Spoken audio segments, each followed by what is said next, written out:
So what we have done up to this point is we've talked about how you can harness and capture really good qi coming to your front door. And the next important area in BTB Feng Shui is how is the Feng Shui in the kitchen? Because the kitchen is about our health and our well-being, and we want to maximize qi. So one of the biggest areas to pay attention to is the stove. Make sure that every burner on the stove is working. Make sure that all the counters are pretty much clear of debris and clutter. When you have a lot of debris and clutter on all of the counters, again, it slows down and impedes qi. And especially with the cook and where you're positioned in the kitchen, you want to make sure that you have a good view of things in front of you, and again, emphasizing that all the burners work in the kitchen along with good lighting for increasing and maximizing qi for you. In BTB Feng Shui, as I mentioned, it's really important to talk about the health in the kitchen and the health of the cook. So today I have as a special guest with me to talk again about health, and also to be able to cook us up 3 really great simple recipes that are really good for the qi and help enhance your body. And her name is Donna Labar, and she has a company called Loving Them Well. So I am going to assist Donna today in some of the recipes that she cooks that will help us cultivate even better qi for ourselves and enhance our health. Donna? Thank you, Sybilla. I'm excited to be here. I have a lot of interesting information to get out to everyone, and of course I've incorporated what Sybilla does in my work because it's so important to have a stress-free environment to create less acid in your system.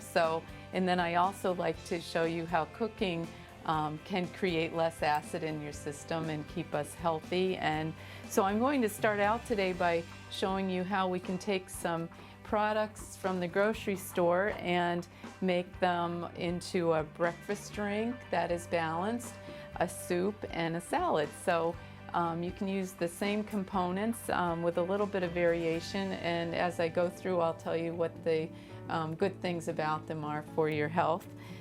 So I have to start out with the morning yogurt and the morning greens. So I like to incorporate them in what I call a morning smoothie.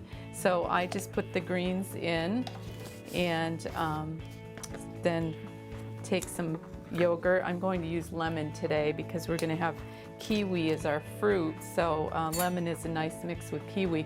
You can use any yogurt, any flavor, or you can use unflavored yogurt. So I'm just going to scoop some of that in. Now the yogurt is actually your protein. So this is, if you're using this for your breakfast replacement, you need the component of protein in the drink. And so I'm going to just keep moving on and tell you what some of these things are.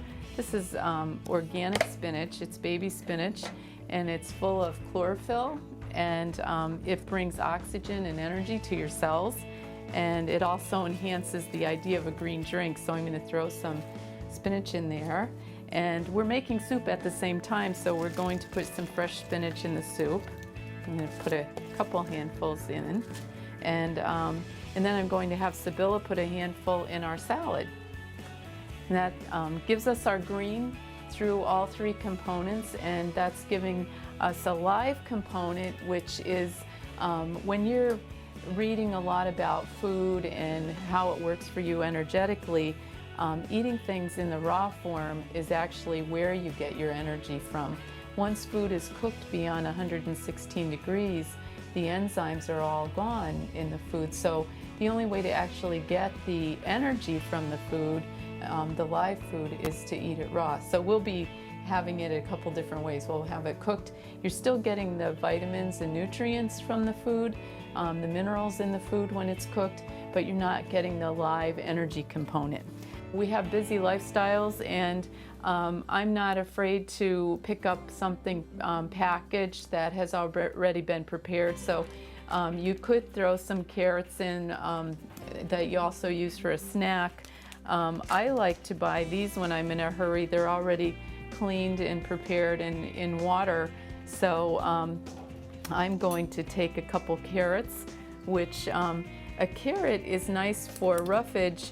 It's a little hard for your body to get all the nutrients from it in the raw state, but it does help women in their 50s and older that need to get some estrogen out of their system. A raw carrot will do that. So I do throw a couple raw carrots in mine. I also put celery in because celery is great to hold your blood sugars back.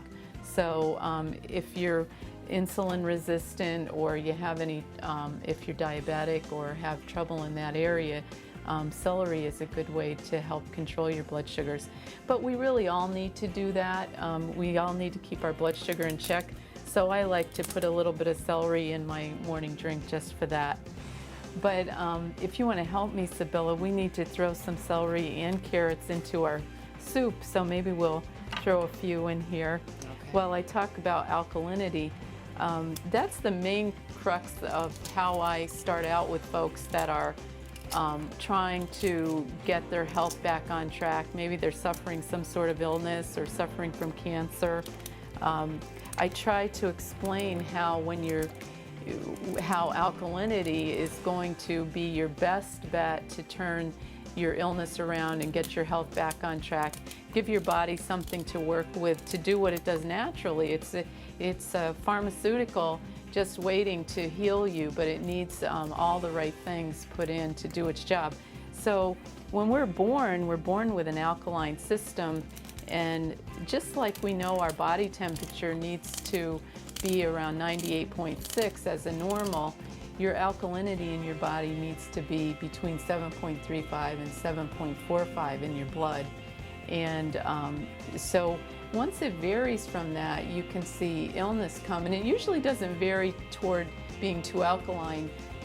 With our American diet, the typical way we eat, people are more acidic and usually test acidic. So I try to introduce all these alkaline foods, and I share an alkaline food chart and studies of low glycemic foods in my work, so people can understand the dynamics of how this food is going to help them get better.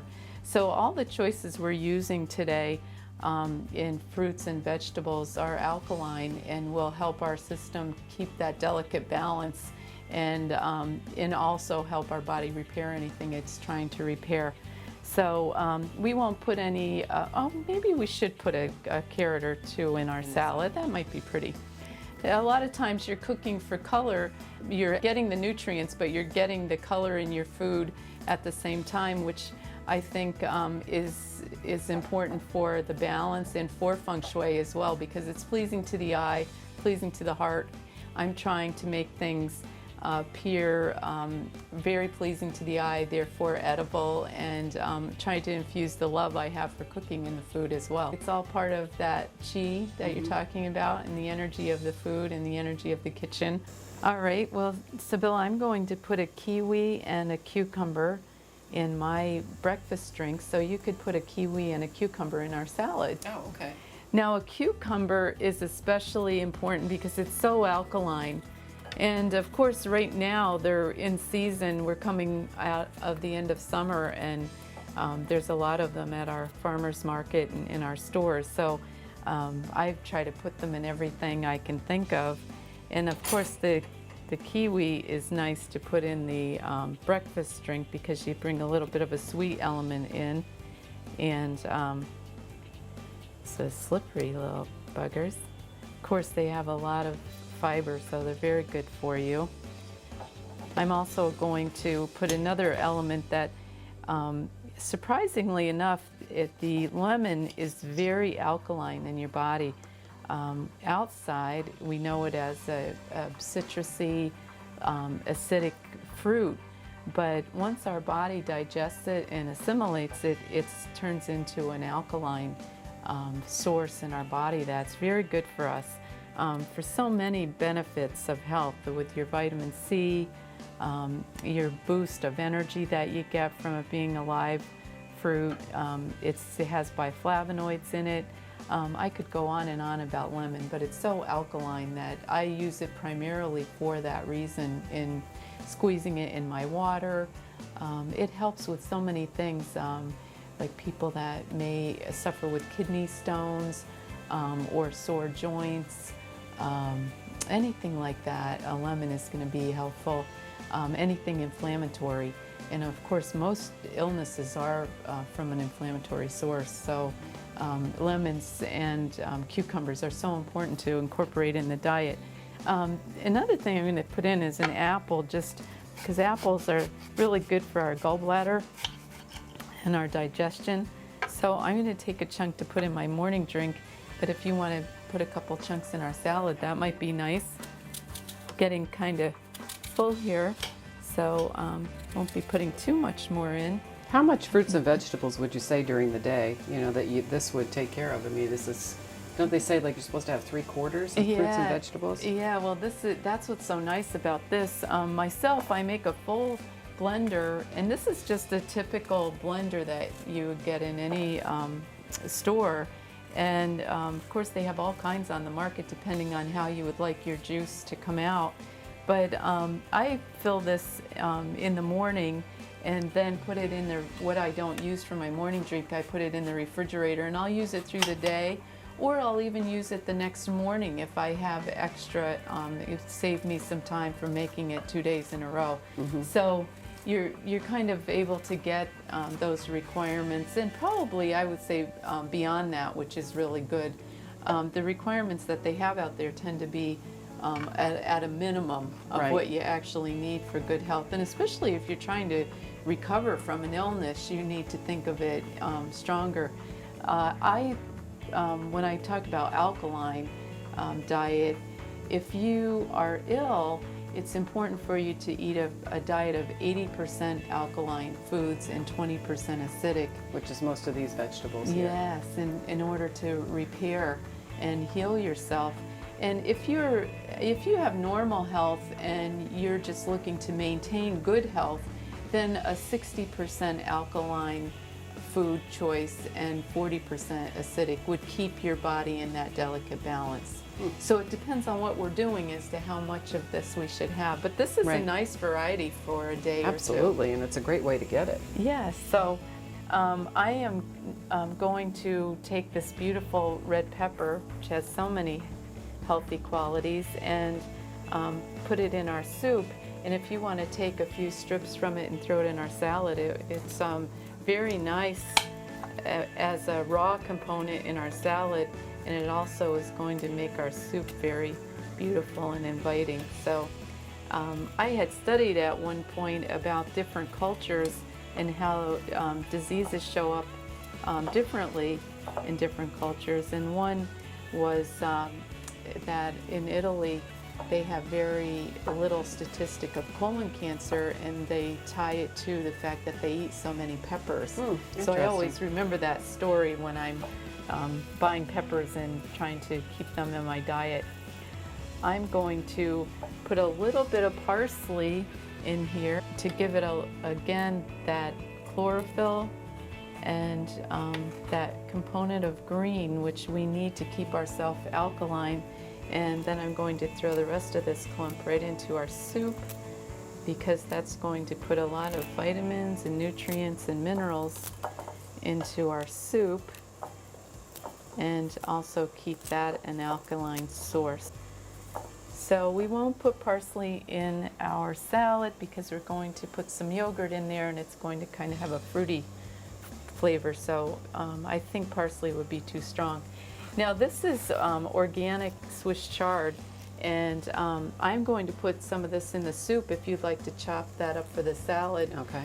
Again, it's this time of the year when all the harvest is coming, and all the farmers have all these nice things, so I couldn't help myself. This Swiss chard was so beautiful, and it has so many healthy properties. I thought, well, let's throw a little bit of that in the salad and enjoy it raw. And you use mainly the greens? Do you use the stalk part of this, or or just just the put greens? a little bit of the stalk. You're kind of getting the nice red, so you're getting the properties of red as well. And of course, the soup, it's going to cook down and be easier to eat. And then I'm also going to, and this is going to seem strange, I'm going to put a little bit of cabbage.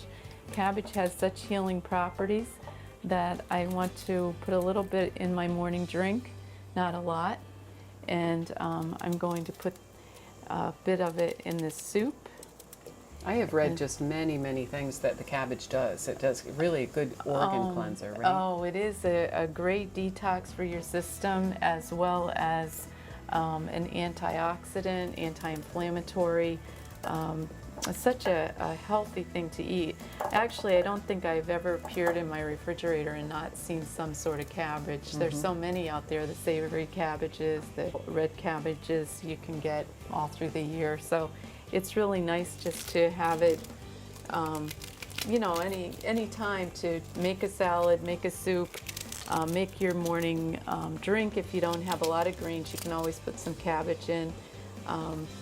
And that, of course, the red cabbage looks so pretty in that salad. It looks so pretty. I was thinking it's like 5 elements. Yes. You know, because all the elements have colors, and when you can have 5 elements in your environment and also have it in your food and ingest it, it's really good chi, good energy. Yeah, perfect chi. That's great. Well, to finish up the salad, I brought a coconut yogurt to throw in there to bring it together. Of course, again, that is our calcium that we need for our bones and our tissue, and it's also our protein that we need. And so it's a nice source of that, and it'll bring our salad together nicely. And it's also your probiotics to keep your digestion system working nicely and keep your stomach happy. So if you want to mix that in, I am going to put some final touches on this soup. We have some nice fresh basil here that's going to be the base of flavor in our soup today. And herbs and spices have so many healing properties. That's why our ancestors used them as the medicine. Calcium itself in a cup of basil may have 1,400 to 1,500 grams of calcium. That's really something that if you're inquisitive to look into more and start cooking with more spices. Now again, for the person in a hurry, there's a couple ways to get your garlic in. When we cooked together before, we used fresh garlic and pressed it ourselves, but today I have some garlic that you can buy minced already, so I'm going to just pour some of that right in the soup. And of course, in case you were to run out of that, it's always nice just to keep a powdered version in the cupboard, so you can always put the elements of garlic in what you need. Very good, again, for your immune system. It's antimicrobial, antibiotic, antifungal. So it's very good to help your system, sure. There are salts out there, your sodium, potassium, calcium, magnesium, all of them are very high in alkalinity, 14 on the scale, which is great. And so I like salts that mix. This is a light salt, but it's 50% sodium, and it has a blend of potassium, magnesium, and calcium in. That's really good for your system, good to keep you alkaline. So I use that as salt for the table and also a salt while I'm cooking. So we'll just generously pour that in because I am not afraid of it. It's really my minerals that I need. And this is a nice organic herbing seasoning is Herbamare, and we'll just be generous with that as well. And last but not least, I want to mention millet grain. I use millet because it is one of the only grains that is alkaline. So it cooks up nicely, and I use it as a replacement for rice. Any recipe that you would use brown rice, you could use millet. But it's also nice to replace your oatmeal in the morning. It works really well. Put some cinnamon and some nuts, maybe raisins in, and some coconut milk, and you have a nice gluten-free breakfast. So I'm adding this to the soup, not only to keep us gluten-free, but also to give us an alkaline grain in our soup. Great. And just put a little bit there because it's going to cook up, so about a half a cup is all we would need. So now I'm going to just stir this together and let it cook for a bit. Okay, and now it's time for us to cap off our morning drink. get some water to just cover the contents. And we're going to start out with a low chop to get everything mixed. And then we'll go wild and get it up on a high blend. And then a liquefy.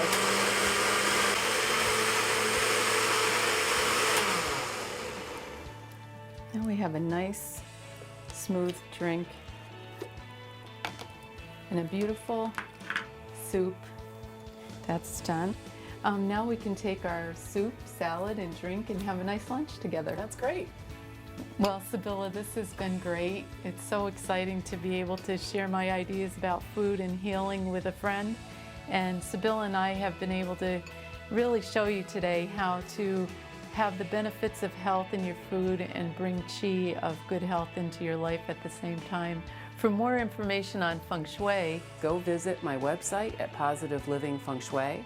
there she has given us a lot of information about chi and how you can improve all the areas of your life: career, relationships, health, prosperity, and wealth. Or you can check out my book called Welcome Home. Here's to your health and well-being, and here's to our health and well-being. Thank you, Sybilla. Cheers. Cheers.